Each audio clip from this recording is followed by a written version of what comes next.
স্বাধীন জাতীয় চলচ্চিত্র কমিশন একটা রূপরেখা দিয়েছেন,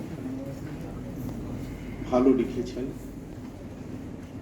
চলচ্চিত্রের প্রায় সমস্ত দিকগুলোই এখানে উঠে আসছে সংশোধন পরিশোধন করার জন্য, এবং নতুন যে শব্দটির সাথে বাংলাদেশের চলচ্চিত্র লোকেরা জানে না তেমনই একটি প্রস্তাবনা নিয়ে এসেছে জাতীয় চলচ্চিত্র কমিশন নতুন করে গঠন করা।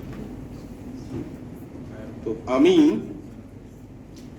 খুব দুঃখের সাথে বলছি, চলচ্চিত্রের একটি বিরাট অংশ প্রদর্শন ক্ষেত্র, সেই প্রদর্শন ক্ষেত্র কেমন হবে বা কি হবে, প্রদর্শন ক্ষেত্রের পরিবর্তন হয়ে গেছে, কিন্তু শুধু সিনেমা হল প্রদর্শন ক্ষেত্র নেই।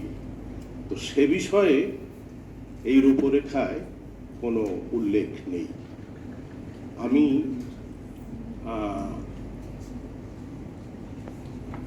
একটু লম্বা করে বলতে চাই।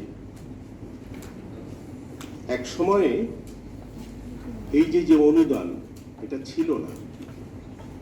জিয়াউর রহমান সাহেব ভালো ছবি নির্মাণের জন্য যা কেউ ফিনান্স করে না, সেই সব ছবি নির্মাণের জন্য প্রবর্তন করলেন, অনুদান প্রথা। তিনি মেঘের অনেক রঙকে দিলেন অনুদান, একটি ভালো ছবি হলো। সূর্য দিঘল বাড়ি সম্ভবত আমাদের ফিল্মের ইতিহাসে একটা ইতিহাসই হয়ে রয়েছে, এটাও অনুদানের ছবি।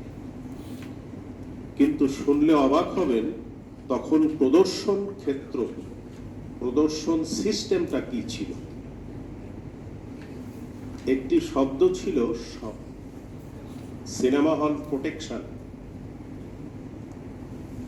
আমি আপনার সিনেমা হলে সিনেমা প্রদর্শন করব, সেজন্যে আমাকে প্রোটেকশন দিতে হবে। মানে আপনার হলে, বলাকার মতো হলে ধরেন তার সমস্ত খরচ বাবদ 40,000 টাকা প্রতি মাসে খরচ, প্রতি সপ্তাহে খরচ হয়। সেই 40,000 টাকার গ্যারান্টি দিয়ে আমি রিলিজ করব।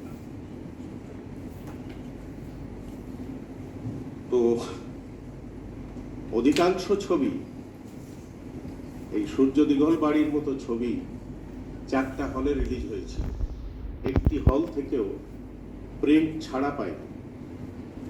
অর্থাৎ ওই প্রোটেকশনের জন্য, প্রোটেকশন কভার করে নাই, ওই যে হলে প্রোটেকশন ছিল যা তা কভার করে নাই।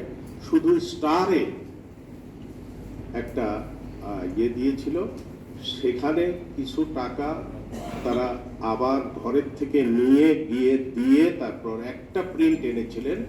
মফস্বলে রাজশাহী সিনেমা হলে প্রদর্শিত হলো। এই তারপর জানলো যে সূর্য দিঘল বাড়ি, এবং বিচিত্রায় একটা বিরাট প্রবন্ধ লেখা হলো, যার ফলে সূর্য দিঘল বাড়ি মানুষের কাছে পরিচিত হইল, দর্শকদের কাছে পরিচিত হইল। এই এক সময় আমাদের সিস্টেম ছিল সিনেমা প্রদর্শনের জন্য। যে কোনো সিনেমা, আপনি সিনেমা বানালেই এখন আমরা কিন্তু 200 টাকা বিক্রি হলে আমি গিয়ে বলছি, ভাই আমার 100 টাকা কই, 100 টাকা দিয়ে দেন। আর তখন ছিল যে আমার আরো 40,000 টাকা ঘর থেকে এনে দিয়ে তারপর আপনি আসেন আমার কাছে, আপনার এখন তো আর প্রিন্ট না, আপনার ওই হার্ড ড্রাইভ নিতে। তো এই বিষয়ে আপনারা আরো অনেক তথ্য জানেন না, যে তথ্যগুলো নেই এর মধ্যে। যেমন সিনেপ্লেক্স সম্পর্কে বলা হয়েছে। সিনেপ্লেক্স গুলোর অনেকেই এখানে আছেন, প্রায় অধিকাংশ সবাই সিনেপ্লেক্সে ছবি দেখেন, ছবির টিকিটটা কেটে নিয়ে যান, কিন্তু প্রবেশ মূল্য এবং কোথায় কত ফি দিতে হয় সেটা বোধহয় কেউ পুঙ্খানুপুঙ্খ রূপে বা কখনো পড়ে দেখেন। আমি বলি 500 টাকা একটি হলের টিকিট মূল্য আছে, তার 80 টাকা প্রবেশ মূল্য। প্রবেশ মূল্য 80 টাকা, সেই 80 টাকার আবার অর্ধেক হল মালিকের, অর্ধেক সিনেমা মালিক। তাহলে 500 টাকা একটা টিকিট বিক্রি হলে কত পেল? অনলি 40 টাকা।